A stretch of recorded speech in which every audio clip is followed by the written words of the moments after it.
Bonsoir et bienvenue dans ce nouveau rendez-vous de Mardi Politique sur France 24 et RFI. Et ce soir, c'est Emmanuel Morel, député gauche démocrate et républicaine du Val d'Oise, membre de la Commission des Finances, de l'économie générale et du contrôle budgétaire. Ça fait beaucoup. Hein. Et puis surtout, c'est important aujourd'hui. C'est donc vous qui êtes avec nous. Bonsoir. Bonsoir. Et le Premier ministre a présenté aujourd'hui précisément ses grandes orientations budgétaires dans la perspective du projet de loi de finances 2026 qui sera examiné à l'Assemblée après les vacances d'été, à l'automne prochain. Avant d'entrer dans le détail, qu'est-ce que vous retenez? Quelle impression retenez-vous de la relativement longue intervention du Premier ministre? Très long, comme d'habitude, un peu assommant.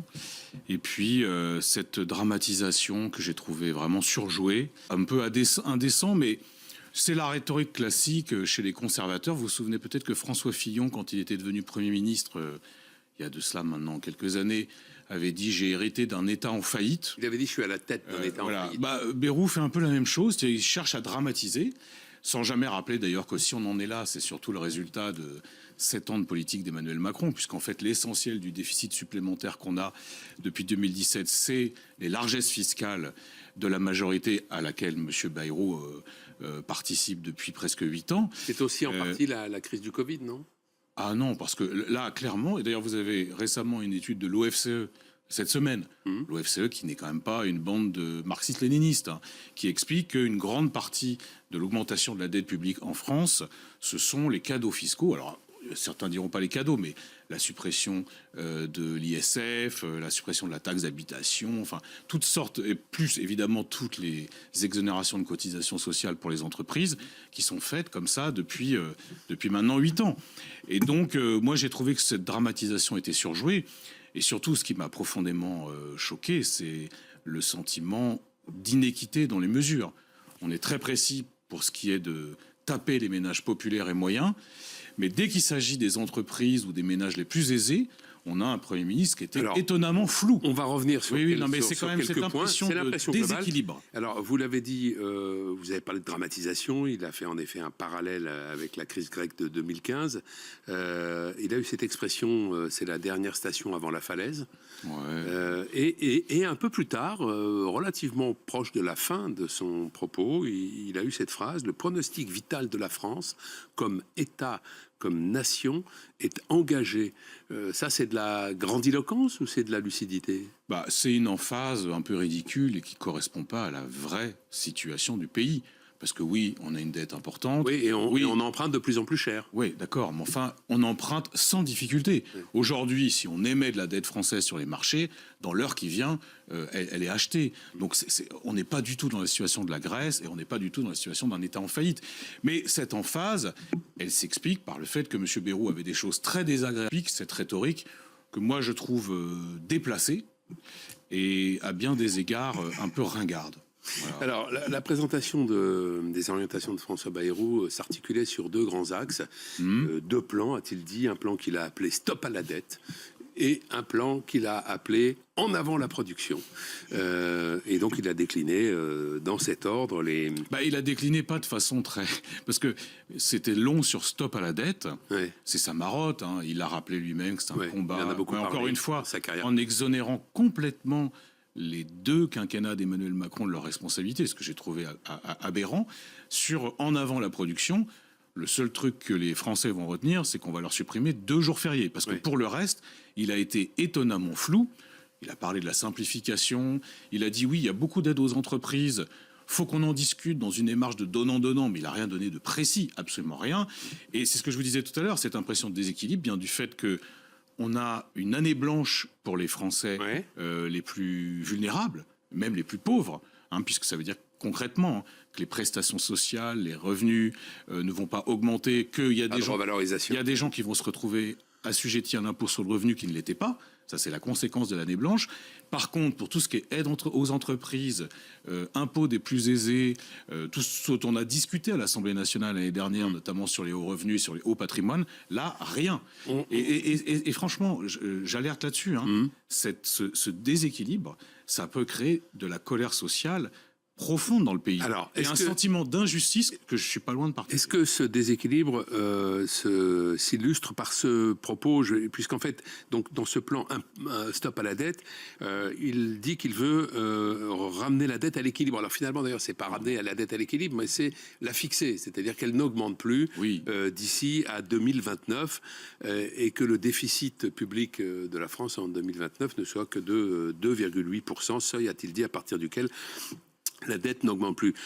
Tout le monde devra participer à l'effort, a donc dit le Premier ministre, mais la compétitivité des entreprises doit être épargnée. C'est là que vous voyez...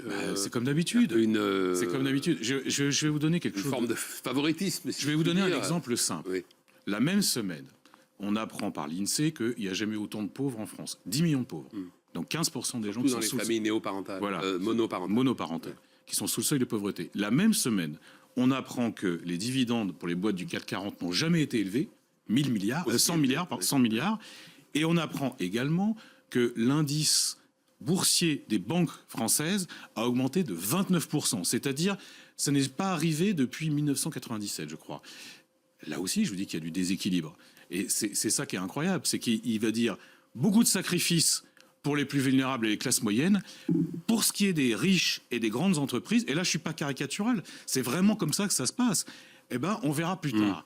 Et moi je comprendrais, enfin non seulement je comprends que les gens soient en colère, mais en plus je vais vous dire, il annonce une trajectoire de la dette, mais elle va pas se réaliser cette trajectoire. Je vais vous dire pourquoi. Parce qu'une telle politique a des effets incontestablement récessifs, c'est-à-dire le risque c'est la récession, une activité économique moindre, donc des rentrées fiscales qui sont moins importantes, et donc un déficit qui va se creuser. Donc d'ores et déjà, je peux vous le dire, là, sur votre plateau, tout de suite, alors que la conférence n'est même pas finie, ça ne marchera pas. Ça ne marchera pas. En général, on associe cette menace de récession à l'austérité. Vous diriez que c'est une politique d'austérité que Excusez-moi, mais l'austérité, c'est une définition, c'est quand les choses commencent à diminuer. Les revenus commencent à diminuer. Elles ne peuvent pas éternellement augmenter. Non, mais pour ce qui est des prestations... si, en tout cas, elles peuvent... Non, mais la dépense publique ne peut pas éternellement augmenter. Elle suit un rythme de croisière qui est généralement au même niveau ou un petit peu inférieur à l'inflation. Mais là, en l'occurrence, c'est pas ça qu'on nous propose. On nous propose... Alors, c'est d'ailleurs un peu plus de 40 milliards, c'est presque 44. Oui, 43, mais ça, c'est pour se laisser de la marge de débat avec certaines forces politiques au Parlement, j'en suis sûr. Mais la vérité, quand même, c'est oui, là, on peut le dire, c'est une politique d'austérité. Et ça va se traduire quand même concrètement dans les services publics, dans l'éducation nationale, pour le sport, pour la culture, et même pour les prestations sociales. Et ça, c'est inédit. C'est-à-dire que là, c'est inédit. Très clairement, par exemple, le RSA va pas augmenter alors qu'il y aura une inflation. Donc concrètement, alors il a parlé d'une inflation à 1%. Oui, mais que ça soit relativement insensible. Okay, non, c'est pas insensible quand vous êtes à 10 euros près, c'est pas insensible. C'est vrai. Voilà. C'est vrai. Réduction de 3000 postes d'emploi public sur l'année 2026, et il dit que c'est une 2026. Il dit que ça doit être pérennisé. Le principe d'un non-remplacement d'un fonctionnaire sur 3 partant à la retraite. On a eu autrefois le 1 sur 2. Là, c'est 1 sur 3.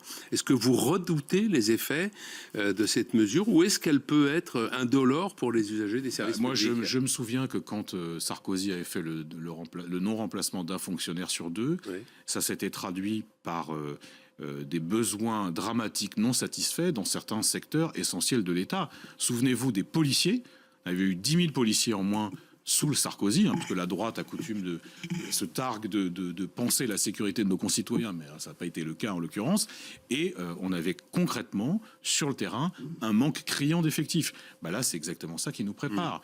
Donc moi, je ne pense pas qu'il faille penser comme ça, je pense qu'au contraire, la France, elle a des atouts, elle a incontestablement des atouts, elle a aussi un certain nombre de handicaps, mais il faut investir dans l'avenir. Or, il s'interdit, en menant une telle politique, d'investir dans l'avenir, et donc ça nous expose à des graves déconvenues. Donc Bayrou doit revoir absolument sa copie, sous peine alors d'être censuré, mais ça c'est pas tellement le problème.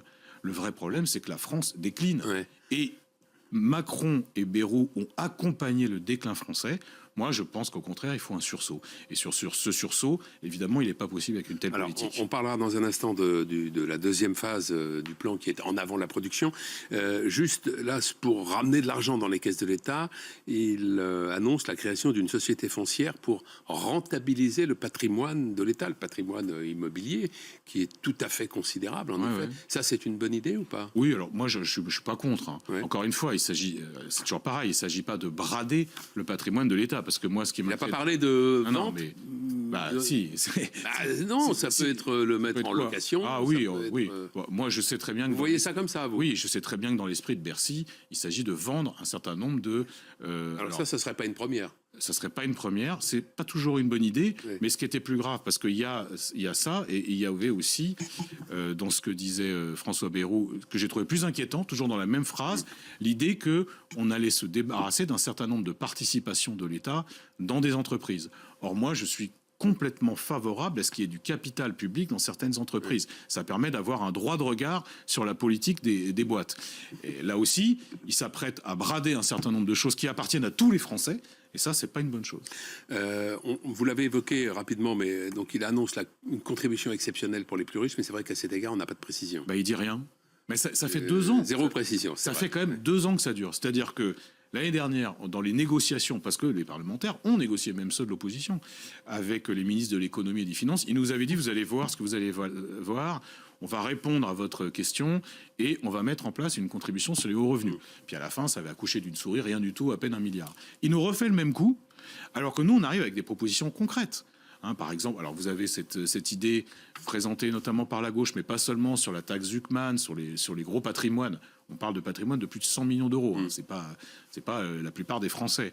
Là-dessus, il y a presque un consensus qui se fait parmi les économistes, notamment les prix Nobel français. On n'a pas de réponse. On n'a pas de réponse. Par exemple, la flat tax, est-ce qu'elle aussi, elle va être soumise à l'année blanche? Ça, on n'en sait rien. Donc, au final, vous voyez, il parle d'année blanche. Moi, je trouve que c'est surtout une année noire pour la majorité des Français, mais pas tous. Et c'est quand même le paradoxe de la période. Dans un pays où il y a eu les gilets jaunes, où il y a de la colère sociale, où il y a une explosion des inégalités, en tout cas une progression très substantielle, on épargne toujours les mêmes, c'est-à-dire les détenteurs de capitaux et les ménages les plus aisés. Je trouve ça profondément injuste et je pense que la plupart des gens partagent ce sentiment d'injustice. Alors, deuxième plan, donc en avant la production, c'est comme ça qu'il l'a intitulé.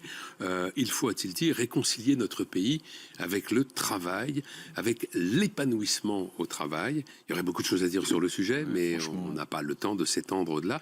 Mais il faut, a-t-il dit, que toute la nation travaille plus, notamment suppression, donc vous l'avez évoqué, de 2 jours fériés. Il a proposé le lundi de Pâques et le 8 mai. Ça, c'est une mesure pour vous qui est choquante, la suppression de 2 jours fériés, ou en effet, on peut admettre que au nom du rétablissement des comptes publics... Déjà, je vais revenir sur le discours sur le travail, parce que c'était quand même une suite de banalités, avec des choses contestables, parce que vous dites l'épanouissement par le travail. Moi, je suis d'accord sur le principe. C'est lui qui l'a dit. Mais la réalité des conditions de travail dans plein d'entreprises ou de petites entreprises, ou même quand vous êtes auto-entrepreneur, c'est que c'est dur. Donc, faut arrêter. Même de grandes entreprises. Et voilà. Et ça, c'est des banalités.